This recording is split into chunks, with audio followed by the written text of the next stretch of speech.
if you've got a pen and paper handy, that'd be great. And if you can turn your camera on, just so that everyone can be seen, so Craig can actually see what you're doing in the background. He's pretty sus on some of you people. So just the, yeah, okay. I was going to say, except James, because he's trying to get his son to sleep. Oh yeah, that's fair enough. So just a quick bio on Craig. He doesn't want me to do this, but for anyone that doesn't know him, he's one of Australia's leading presenters, writers and educators in the areas of health, high performance, resilience, self-management, leadership, corporate change, communication, stress management, addiction and personal transformation. So just a few things. He's an exercise scientist. He's worked with St Kilda Footy Club, Melbourne Vixens, Melbourne Phoenix, Port Melbourne Footy Club, Nissan Motorsport. And look, he's the way we found Craig is a little podcast called The You Project. So if you have a look at that, there's heaps of episodes there on different stuff, including having a poo, Sam. And he's currently completing a PhD in neuroscience in his spare time. So, yeah, this should be a good session. I'm looking forward to it, Craig, and yeah, we should have a bit of fun tonight. Thank you very much, Steve. Thank you. Thank you, everyone. Thanks for giving up some of your Wednesday night, and thanks to all you guys who don't get the accolades you need, and thank you for all the awesome stuff you do. I just want to recognise that up front and tell you genuinely that you're amazing, more amazing than me, but nonetheless, here I am talking to you. So thanks for the opportunity. Could I just ask, just to give me some context of you, how many of you, apart from the last few days, have never heard of me? Can you just put your hand up? You got no idea who I am? All of you. Good, I could say anything. All right. So I'm a professional exotic dancer. I'm a stripper. No, none of that's true. None of that's true. That's all. Did you tell them, Steve and Sarah, that I might be a bit sweary? Is that okay or not okay? Yeah, so Craig likes to swear. So I'll try and keep it to a minimum. But okay, so really my background is, as Steve said, my background is in basically sports science, gyms, and all this will come around why I'm sharing this with you in a moment, and helping people to help themselves, work with addicts, work with alcoholics, work with the government, work with the general public. I set up the first personal training centre in Australia in 1990. I started working in gyms in 1982. I started doing PT in public gyms in 86. I wrote the first course, did the first accreditation in that, a whole bunch of stuff, written some books and worked in the media, and as Steve said, got my own podcast and lots of stuff. Worked on telly for a few years, worked in radio for 20 years. But the thing that I'm fascinated with is human behaviour and human potential, and I'm obsessed with the way people think and why we do things and the way that we self-manage. And as you said, I'm doing a PhD in neuroscience, and I'm looking at a certain aspect of the mind and the brain around self-awareness, which is how we see ourselves, but also how we can process ourselves from the mind or the perspective of someone else. So there's a lot about communication, a lot about awareness, a lot about relationship, a lot about connection. So what I want to do tonight is, the thing with me is, if you've heard me speak before, I don't have a set presentation ever. I don't think it's kind of appropriate. I don't think it's appropriate to come to a group I've never met and pre-plan and have 8 set things so I kind of freestyle a little bit. So my plan is, Sarah, tell me if this is okay. My plan is to talk till about 8:15, and then we'll do Q&A. Is that okay? And then we'll see how we go. So like I said, I started working in gyms when I was 18, and the main role of somebody who works in a gym as a trainer, as an instructor, or somebody who's a dietitian or even a doctor or a psychologist or a psychiatrist, anyone in that health space, is really to help people to create change, to do different, to think different, to perform different, to produce different results in their world. Another way of looking at that is is to help them to manage themselves. So to help them manage their thoughts and ideas, their mind, their body, their physiology, biology, their emotions, their choices, their behaviours, their reactions and their outcomes in the middle of what is often the uncontrollability of our external world. And so I realised very early that I wasn't bad with bodies, biomechanics, anatomy, physiology, nutrition, energy systems, food, micros, macros, vitamins, minerals, protein, fat, carb, all that kind of basic physical stuff. And I was teaching people as an 18, 19, 20, 21-year-old. But what I was finding was a lot of people coming to the gym, for example, paying for a year's membership and coming 3 times or 4 times or 5 times. And I did some research and I discovered, I'm not sure what it is now, but it would be similar. I discovered that the average active gym membership, in other words, the number of current gym members that train consistently was 1.5 out of 10, so 15%. So what I learned was people make decisions that they don't follow through on. What I learned was the idea of change, like changing our body, habits, behaviours, look, feel, function, weight, appearance, posture, strength, performance. The idea of it is sexy and fun and positive, but the process for a lot of people was not something they were willing to do. They liked the idea, but they didn't want to do the work. So I've been fascinated with the way that people want to do things but fail to do them, even though they want to do that. And the way that people would start things and then throw in the towel. They'd get motivated and they'd get demotivated. They'd get inspired, uninspired, proactive, reactive, doing something, doing nothing, in the zone, on the couch. And I was also fascinated with how some people would tell themselves stories about how hard something is, and somebody else would go through the same experience, the same process, and their story would be, this is interesting. Someone else's story would be, this is exciting. And so the person whose story was, this is hard, would have a tough time, because the psychology turned into emotion, which is anxiety and fear, which turned into biology, which is all of these other things that happen that I'll unpack in a moment. So what we know is the human experience happens on 2 levels. And I want to talk to you a little bit about what's going on externally and what's going on internally. And so I was always inspired by, fascinated with and interested in people with not much talent who would get great results, and people who seem to have amazing potential who would chronically underachieve. I was interested in what is it about the thinking or the application or the effort or the discipline or the internal story. What is it that makes the difference between that really talented dude and that girl that doesn't have so much talent, but she just works 9 times harder, she's courageous, she's disciplined, she's creating amazing results. Even though her potentials are 6, her effort is an 11, where does that come from? I was fascinated, and therefore her results are awesome. And there are some things that are optional, like effort is optional. Thinking, how we think, attitude is optional. What we focus on is optional. How hard we work is optional. What comes out of our mouth is optional.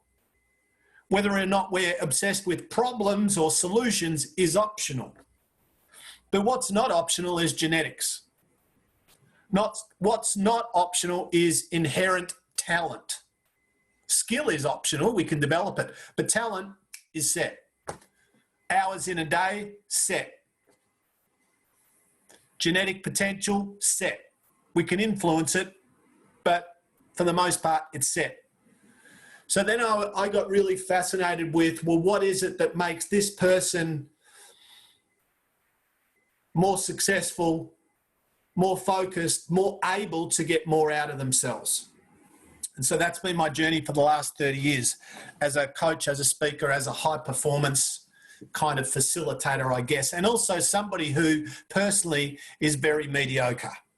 I'm incredibly mediocre. I don't have great genetics. I'm not super smart. Everything for me has just been a grind. You know, when I set up I had 5 businesses. I employed over 500 people in 25 years, and I made more fuck-ups than I had successes, but I learned a lot along the way. I've written 9 books. When I wrote my first draft of my first book, it was terrible. Before I got my first book published, I would have had 25 drafts. But the one thing that I'm good at is effort. I might not have amazing talent or an incredible intellect but even doing something like a doctorate, a PhD in physiology, you don't need to be a genius. You just need to be prepared to show up and do the work, because it's not fun, it's not quick, it's not easy, it's not painless, it's not comfortable. And one of the challenges for us in terms of managing us is that we like the idea of success. We like the idea of positive change. We like the idea of learning and growing. We like the idea of being better, whatever that means. And I'm not talking about you necessarily, I'm talking about my experience. My experience is, while most people want that, very few people are prepared to consistently do the work over an extended period of time.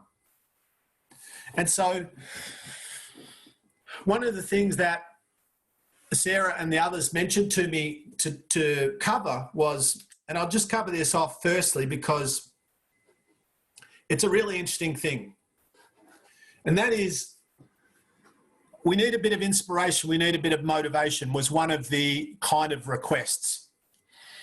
And I completely understand that, and we all do need a bit of inspiration and motivation from time to time, and hopefully by the end of this, you'll be a little bit more enlightened or aware or inspired or excited, or maybe you'll have a few new ideas about something, or maybe not. Who knows? I don't know. I'll do my best. But I'm going to tell you something that sounds quite contrary and contradictory coming from me. And that is that motivation, for the most part, doesn't work. And why I say that is because, now also let me preface that with, when I'm talking about motivation here in the context of change, learning, growing, being better, getting shit done, keeping it done, I'm talking about motivation as in I am motivated, I am inspired, I'm in the zone, I'm excited. The problem with motivation is that it is a temporary state that we get in. When it's there, by the way, motivation's amazing. But the truth is, for most of us, humans, normal humans, we go through peaks and troughs of motivation. I've worked with thousands and thousands of people. When we talk about this kind of motivation, that high energy, high focus, in the zone, I'm motivated, I'm inspired, sometimes expired. I've never met anyone who's like that really, genuinely 24/7. I've met some people that are close, by the way. But for most of us normal humans, and this is not a bad thing, this is just something to be aware of, this is our motivation. This is our energy.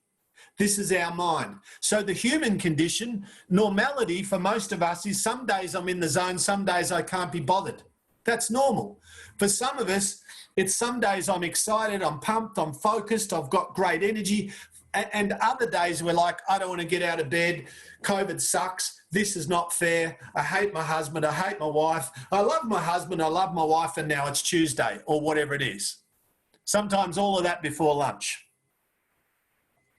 So one of the challenges for us is, if there's something for us that we want to do or change or be or create or improve or learn or evolve in, one of the challenges for us is to keep doing what's required when we can't be bothered. That's the challenge. So I always say to people, I don't care how inspired or excited or motivated you are, because it's temporary. I care what happens when you're not excited, inspired, and motivated. I care what you do. I don't care what you do tonight after this or tomorrow, because there's a fair chance some of you will be more inspired.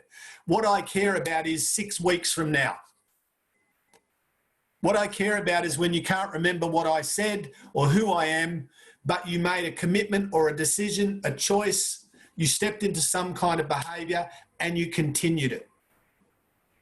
The one thing that we want many things, but one of the things that we all want on some level, physical, mental, emotional, financial, practical, sociological, we want improvement. We want happiness. We want growth. We want evolution. And they're all good and human things. But I've spent decades watching people start things that they don't finish. Start diets, start gym memberships, start fitness campaigns, start courses, start degrees, start writing a book, start learning an instrument. Very, very, very few people follow through. And they don't follow through because all of a sudden they don't want that thing. They follow through because the inspiration goes. And quite often what happens is this: the motivation goes, the behavior goes, the results go, and now we're back to reality. And then we wake up and now it's December. And then we get excited because it's warm and we go, geez, I'm going to do it. We run around with our undies on our head. We make a decision. We go, no, really, I'm doing it this time. January 1's coming because January 1's the day that you change stuff. And we get excited for January 1. We start January 1 because we think January 1's magic, or Monday's the magic day of the week. You definitely can't change your life on a Sunday. That's ridiculous. It's got to be Monday. If you fuck up and forget and now it's Wednesday, that's too late. You've got to wait 5 more days. Right? This is what we do. We tell ourselves stories. So the challenge for us is, one, to get clear about what is success or happiness or purpose look like for me. What's my goal, in other words? Like, what's my goal? It doesn't have to be big and grand. It doesn't be to change the world. It could be, I want to drop 5 kilos. It could be, I want to be a better parent. It could be, I want to write a book. It could be, I want to learn how to run. It could be, I want less back pain. It could be, I want to build an online business. It doesn't matter what it is. But just what's that thing that you want to do? What's that thing that you want to create? What's that thing that you want to change? That's the first thing. What? The second thing is, and this is even more important. The second thing is, why do I want that thing? Because the reason is your actual goal. So there's what I want, and then there's the why. The why is your actual driver. So when I was a kid, I was morbidly obese when I was 14 years old. I was in my probably 92, 93 kilos when I was 14 years old. And I was probably about 5'6". I'm 5'10" now, 178 centimeters or whatever that is. And so back then I was 93, 94 kilos, 4 inches shorter. Now I'm 83 kilos, 4 inches taller, and obviously a shitload older. But I desperately wanted to lose weight. Weight loss was my goal. That was what I wanted. But my reason was, I didn't want to be picked last for every sporting team. I didn't want to be, why am I just looking at me now? There we are. I didn't want to be picked last for every sporting team. I didn't want to be humiliated. I didn't want to be embarrassed. I didn't want to be socially invisible. I wanted to belong to a social group. I wanted, hopefully, at some stage, a member of the opposite sex, not to fall in love, but just fucking notice me. That would be good. I wanted to not come last in everything. I wanted to be picked for a team. I wanted less emotional pain. I wanted to be happier. I wanted self-esteem and confidence. I didn't know all of these things, but now as an adult, I look back at my experience and I know what I desperately wanted was to change my body, but I understood that I associated changing my body with all these benefits, and I understood all of those benefits really as bottom line, I want to be happier. Bottom line. Almost at the end of every perceived goal is that somehow it's going to make me or my life better. Sometimes the only goal we have, I had a chat to someone today, we went round and round in circles, and what we discovered was her actual goal, we spoke about all these external things and accomplishments and physical things, but when we got down to it, what she really wants, her actual goal, beyond all the other stuff, is less anxiety. Like, what she wants is just not to be the overthinker. What she wants is just not for there to be chaos in here every day. Right?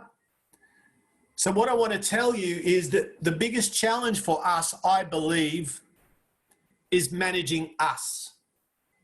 Is me managing me? Is you managing you? Managing your mind, managing your choices, managing your emotions, managing your body.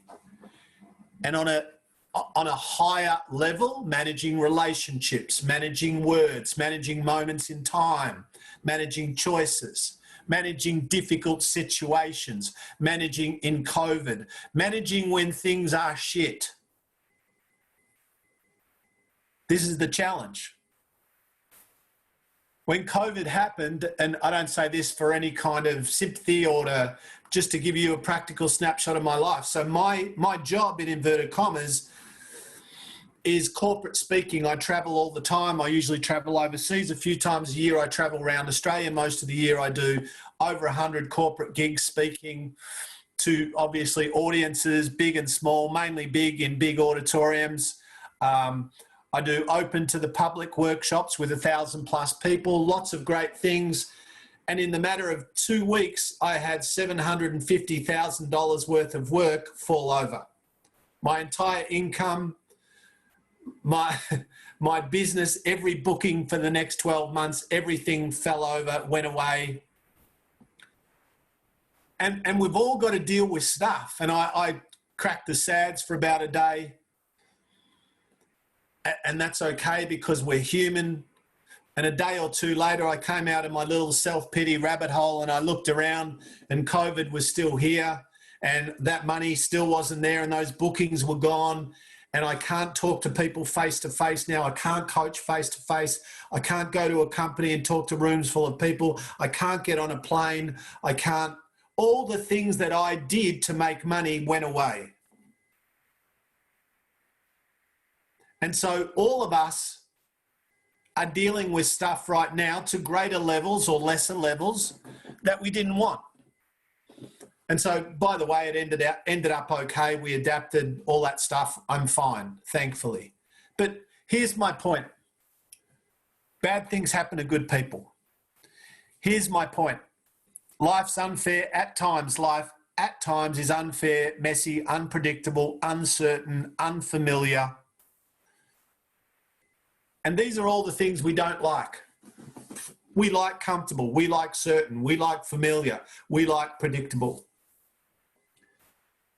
And so there's stuff that we can manage, there's stuff that you and I can manage,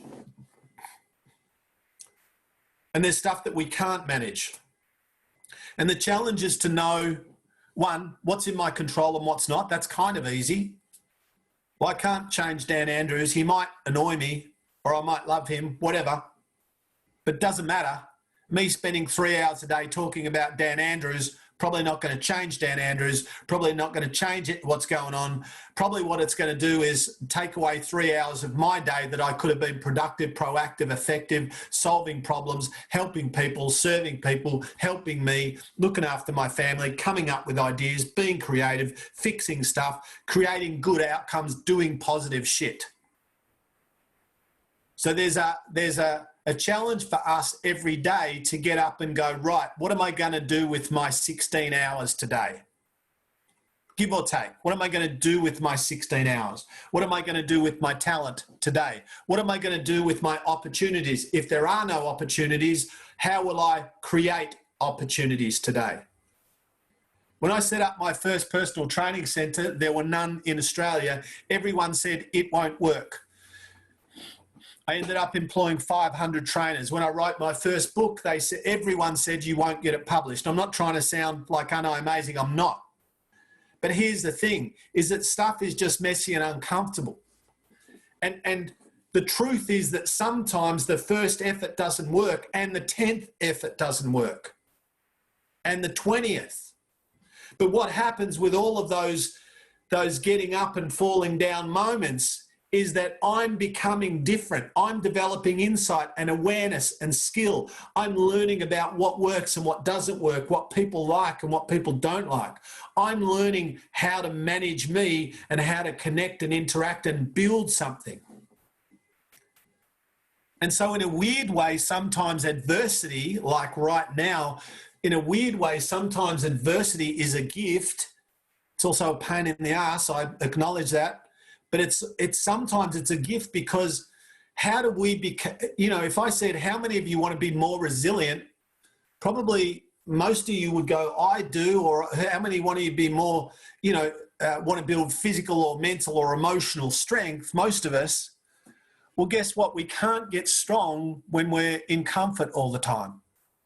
And in fact, as an exercise physiologist, I can tell you that how we build physical strength is literally by working against resistance, which is why it's called resistance training.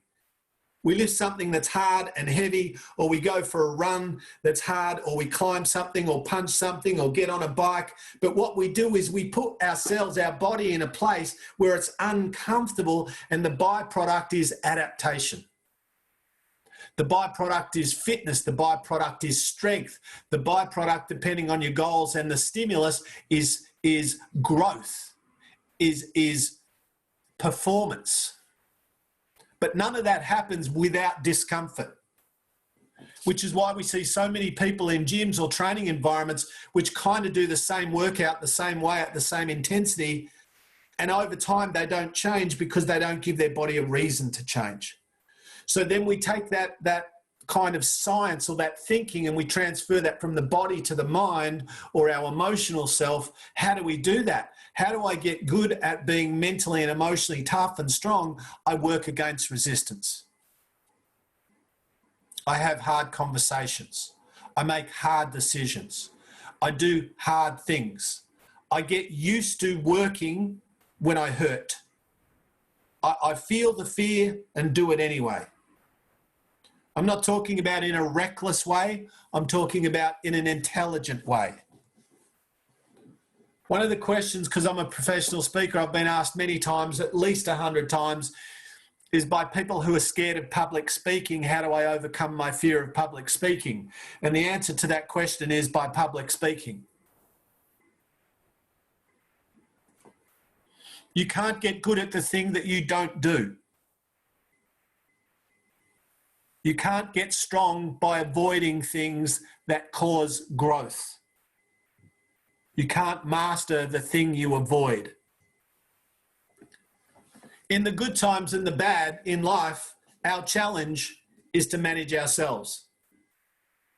My biggest project is me, because I can be an overthinker, because I've got an ego, because I'm scared of stuff, because I'm insecure, because sometimes I feel like a fraud, because sometimes I feel like an imposter, because sometimes I feel not good enough.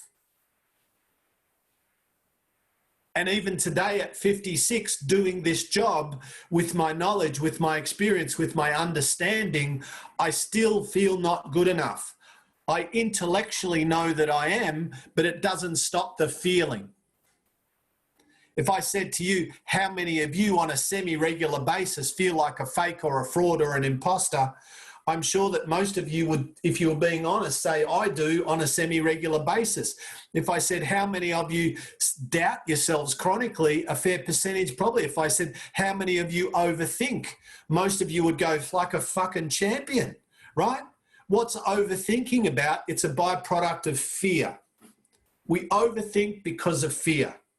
The cause is fear, fear of something, fear of failure, fear of rejection. People fear of, what if I'm not good enough? What if people find out what I'm really like? Fuck, what if people figure out what goes on in my head? Fear. Overthinking is the practical consequence of that underlying thing. Again, not a bad thing, a human thing. So I can talk to you about motivation, inspiration, but I can also say what really matters is how hard you will work when you're not inspired and motivated. Successful people, in my opinion, no matter what the endeavor is, and I'm not talking about success necessarily people who are in the space program or won an Olympic gold or own $1 billion company. Successful people is just, for me, the people who can explore their potential and who find a way. Generally, it's the people who just keep showing up. Generally, it's the people who find a reason, not an excuse. Because it's easy to find a reason, in inverted commas, to not do it today. I've had conversations even with friends of mine who literally they have been having a version of the same conversation with me about themselves or their body or their health or their job or some component of their personal reality. They've been having a conversation with me, essentially the same one for 20 years.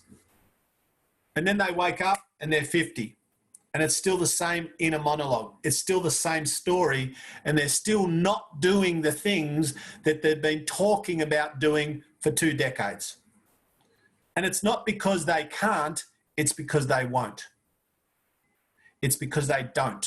It's because they start and they stop. Why do they stop? Because it's hard.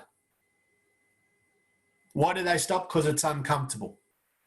And the dichotomy of the human experience, one of the many, is that on the one hand, we want to become strong and independent and resilient and creative and do great stuff, but we want to be comfortable.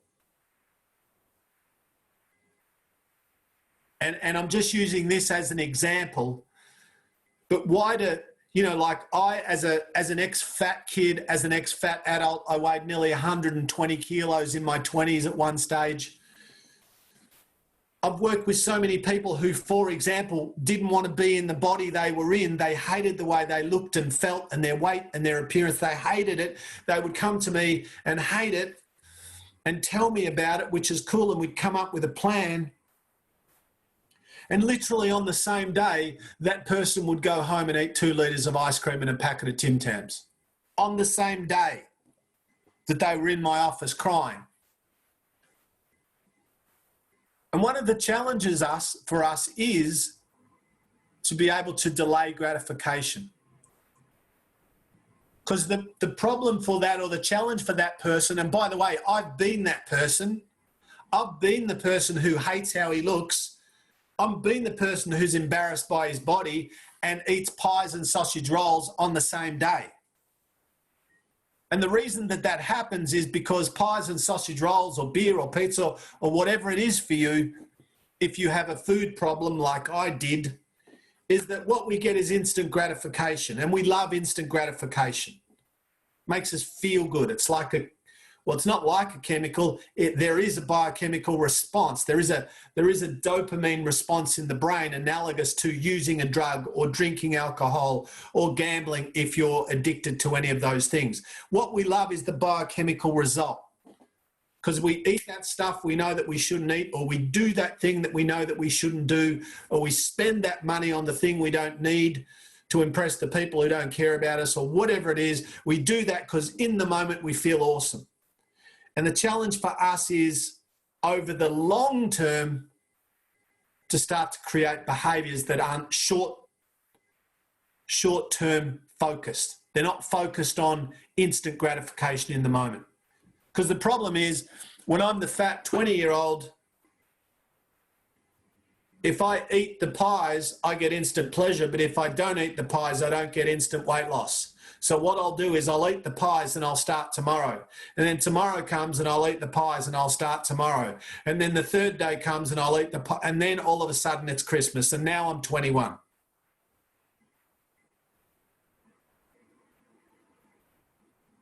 And it's not about food and it's not about weight. It's about behavior. It's about storytelling. It's about thinking. So the duality of the human experience is this, is that we live in 2 places. So there's our external physical world, 3-dimensional world with governments and COVID and traffic lights and cars and houses and nature and trees and dogs and cats and other humans. and banks and money and all of those things. That's the practical, physical world that we do life in. And that's, of course, important, and it matters, and it impacts us, and we impact, to a small extent, it. But I want to suggest to you that the place that we live, where we do most of our living, is internal. Where we do most of our living is in our thinking, is in our feeling, is in our choices, is in our values, our beliefs, our stories, our inner monologue. That's where we really think. And I know this is deep, but I really love to challenge people on to think about how we think. Because your thinking is, in many ways, not in totality, but in many ways, your thinking is your reality. I want you to think about this, speaking of thinking. So right now, I'm looking at the bottom of my screen. We've got 22 people on the call. I'm one. So let's say 21 other people and me. So right now, we've got 21 people. That's the macro. 21 people listening to one guy share one message, coming from the same place, same intention, same energy. Everyone's hearing me. Everyone's getting the same mention shared in the same way from me at the same moment in time. But nobody is having the same experience. It's very possible that right now someone's going, this is confusing. And their literal experience in this moment is confusion. It's possible that someone's story right now, or their interpretation, by the way, not good or bad, no judgment, someone else is going, this is inspirational. And their experience right now, physical, mental, emotionally, is they are inspired. Somebody else is a bit fascinated or curious, and their experience right now is curiosity. Somebody else's, their story is this is boring, and their experience, literal experience, I'm not talking about manufacture, I'm talking about literally they're bored. And then you say, okay, so if there's one message and one stimulus and all these responses, and let's say Libby is literally bored right now, but Chris and Patrick and Ez and Terry are 5 other things, then where does Libby's boredom come from? Am I boring her? Or is this something that we create? And this is where we start. There's a really cool thing. I don't want to go over the top because this probably wasn't what you what you paid for, but it's awesome. There's this thing called metacognition. Write that down. I want you guys to get a bit excited about your thinking and your brain. Metacognition is M-E-T-A cognition. And metacognition is, some of you probably know what it means. All it means is this, Libby, thinking about thinking. All it means is you starting to have an awareness of your own bullshit. See, think about this. This is how powerful your mind is. So, let me just finish before I do that. So, 2 worlds, external physical world, things, situation, circumstance, environment, weather, government, all that external stuff.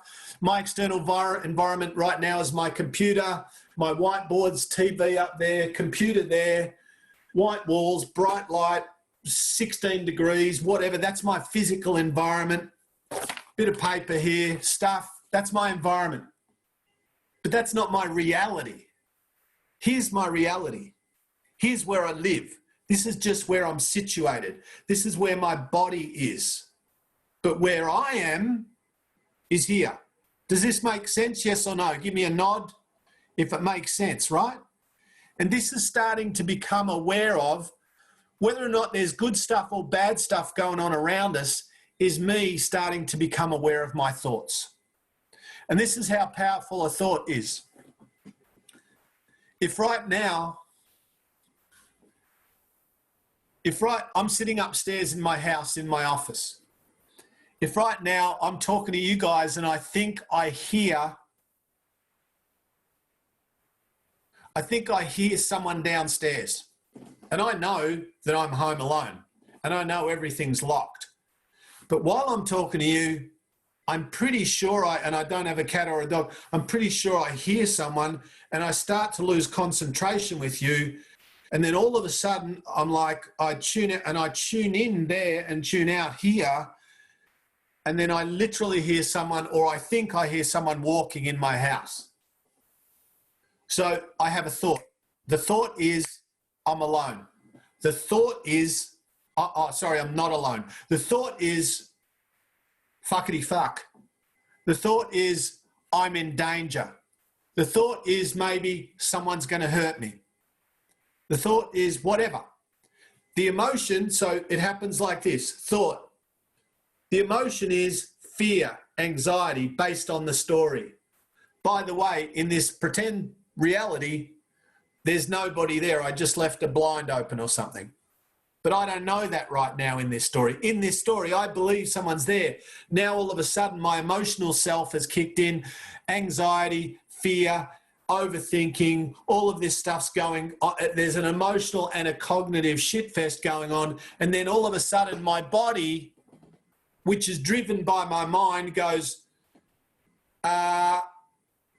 breathing, respiration through the roof, blood pressure through the roof, heart rate through the roof, nervous system, sympathetic nervous system through the roof, fight or flight response, hormones related to nervous system, adrenaline, cortisol, norepinephrine, endocrine system through the roof, muscular system, everything tight.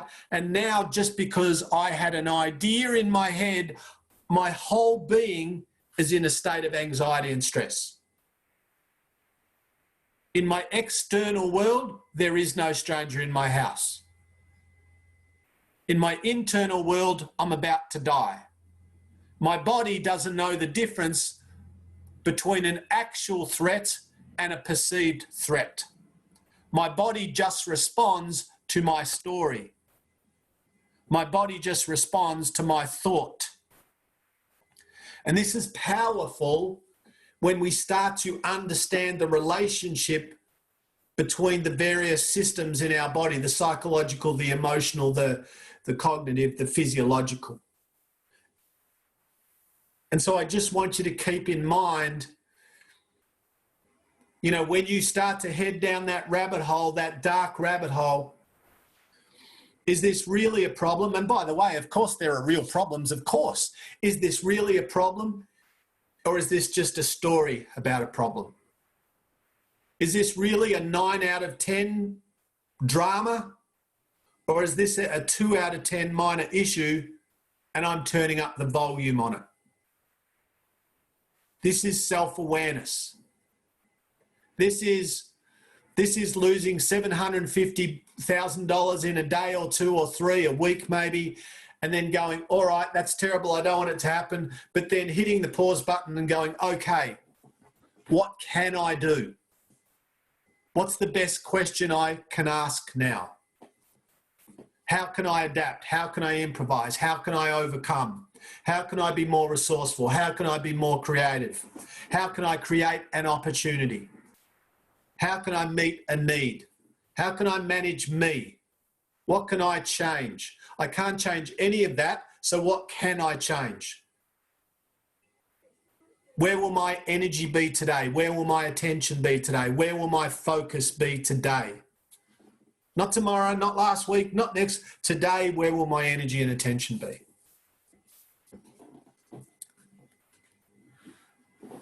So it's about controlling our controllables. It's about recognizing what we can manage, what we can't. It's about being mindful. Motivation, by the way, it's great when it's there. Inspiration, great when it's there. It's about knowing what matters to me. It's about knowing what matters to you. It's about not wasting energy on things you can't control. It's about finding a bit of time and space to be still. It's about hopefully finding some perspective. It's about thinking about things deeply, like what actually, when I step away from all the programming and the cultural norms, what for me, what for you is success really? What is success for you? Not what do other people think or want, not what does society tell you, not what's other people's expectations of you, but for you, what's success.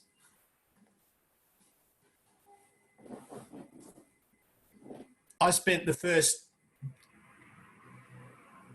15 years of my life running around trying to be successful. And by the time I was 33, I had 5 businesses and at that stage about 100 staff.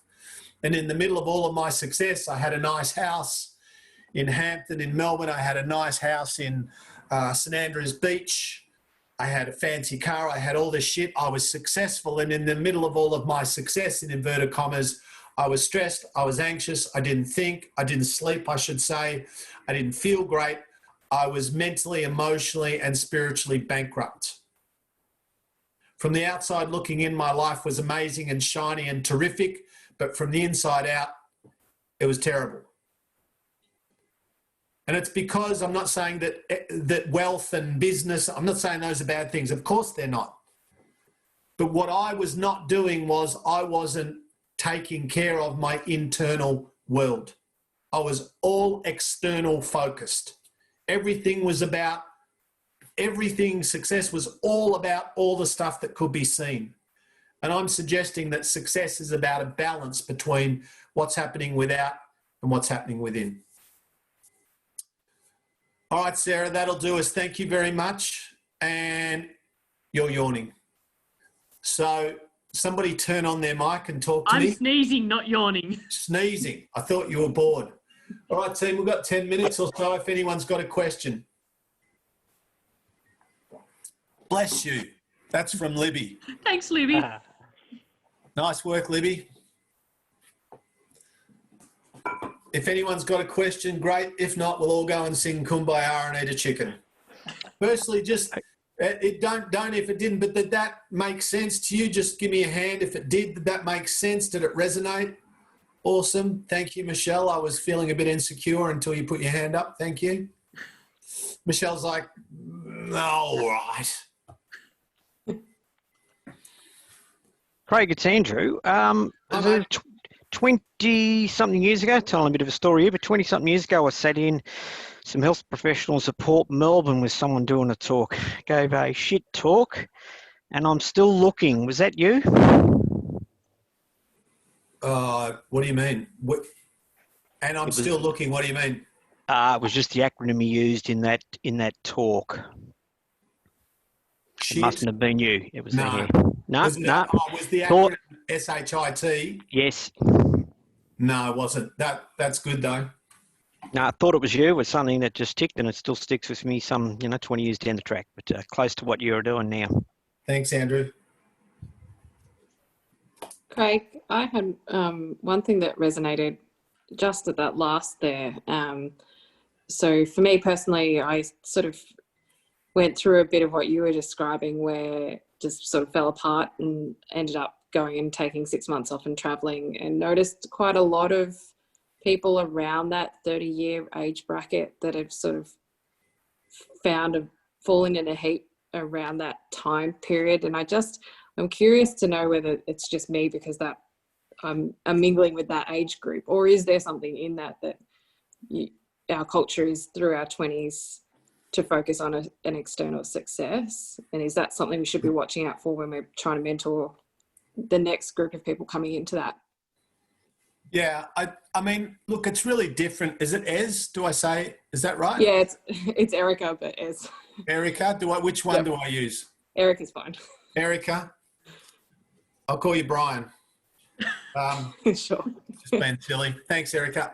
Look, I think it's different for different people, but I think one of the stories that we tell ourselves growing up, or one of the stories that we get told, is that. And by the way, there's nothing wrong with living in a mansion and driving a Ferrari and nothing wrong with being 3% body fat and winning an Olympic gold medal. I'm not saying those things are bad, but a lot of us grew up in a kind of a paradigm that said success is about what you have, what you earn, what you own, where you live, what your job is, what your bank balance is, what people think of you.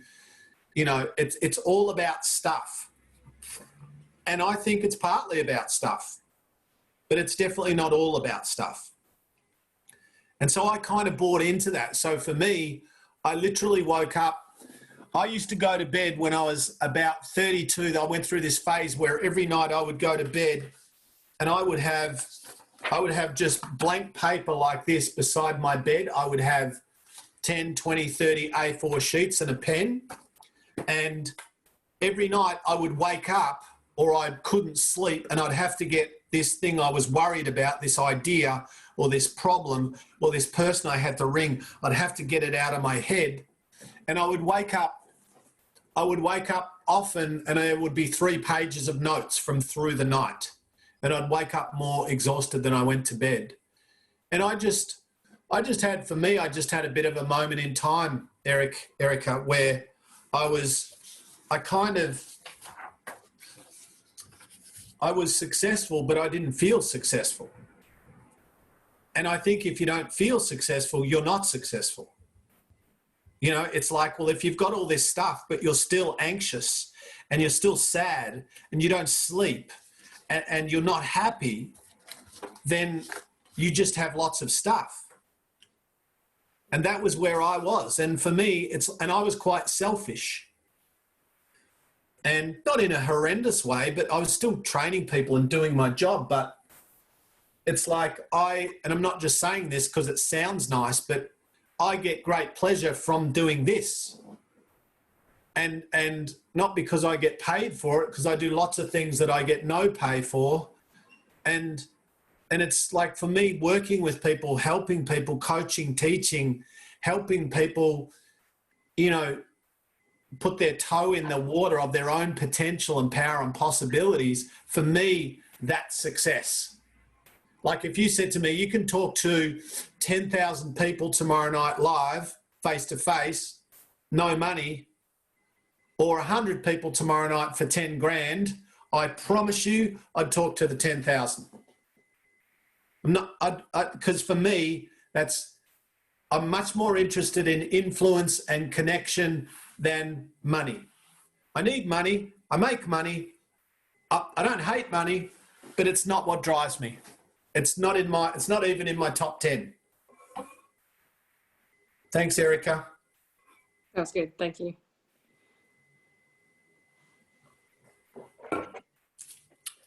It's Michelle here.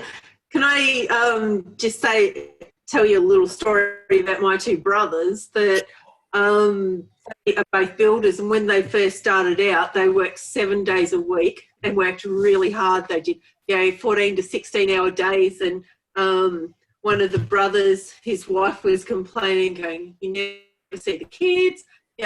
I'm sick of spending every weekend on my own." And so it all became a bit hard for him. He's going, "If I don't work hard now, you'll have nothing in the future." And she said, "You're going to have nothing in the future anyway, because we don't see you." So anyway, they made the executive decision that they would not work 5 days a week, and they would work no more than 10 hours a day. And that was it. Phones went off when they got home, and they had every weekend off. And he said, "You wouldn't believe it. We actually got exactly the same amount of work done.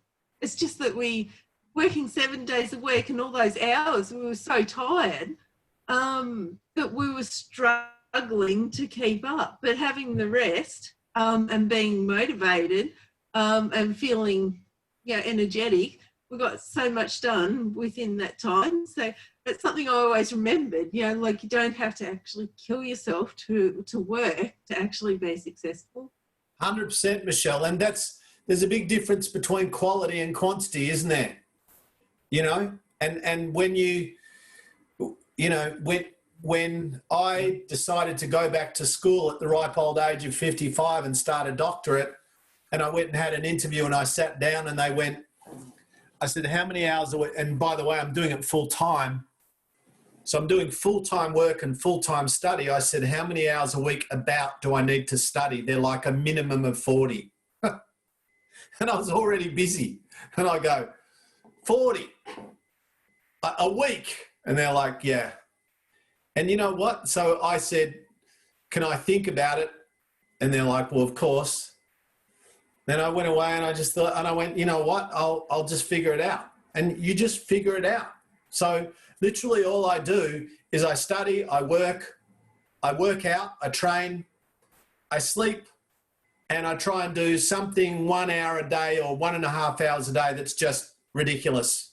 Just whatever, watching bullshit on TV, laughing, you know, when I can, hanging out with friends. But you just find a way. As long as you can manage your time.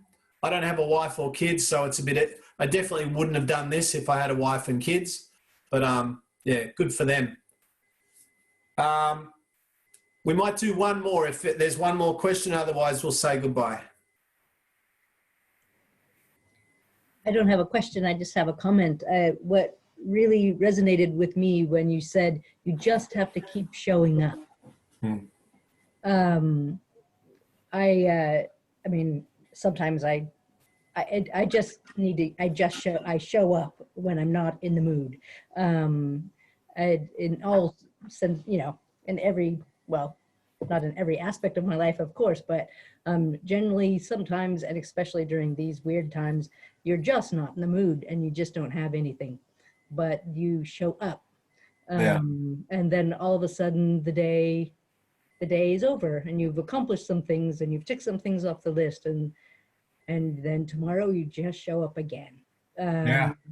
And that's kind of the way I'm coping at the moment. But I'm an oil painter, and sometimes you just have nothing. You just have nothing, and so you go into the studio and you sort of go, well, I'll just start by painting the edges, you know, just do a bunch of frames.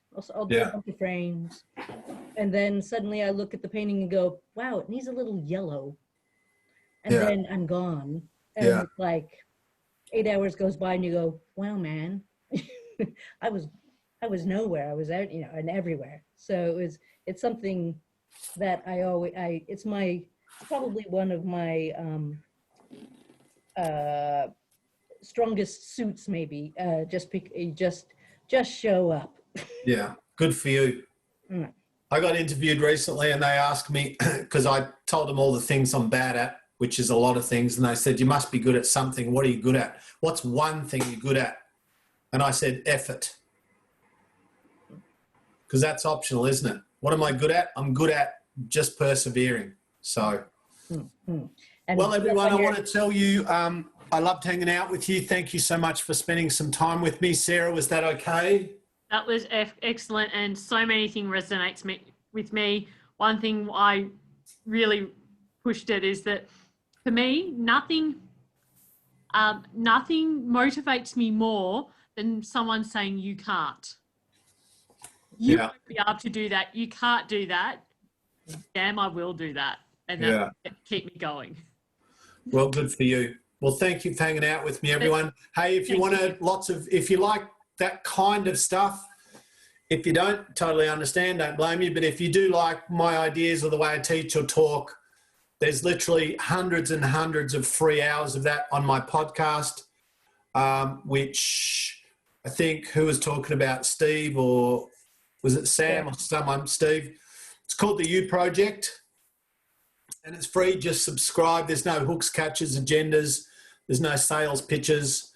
The U Project. And also if you want to follow me on Instagram, which is just Whiteboard Lessons, one word, Whiteboard Lessons. There's lots of, I think there's just, you know, there's a lot of stuff in there that's just a bit of a poke and a prod. And, you know, one of the important things on the old growth, on the old personal development journey is hanging out with people who drag you up.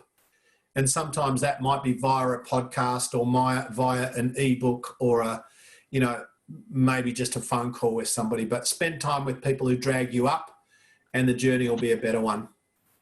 Thanks, everyone. Thanks, Sarah. Thanks, Steve. Thanks, everyone. Thanks, Craig. Thank you. Thank you. Thanks, Craig. Thanks a lot. Good session. Much, Thank you. And thanks, you very guys, much. for all attending. Thank you. Thanks, Sarah.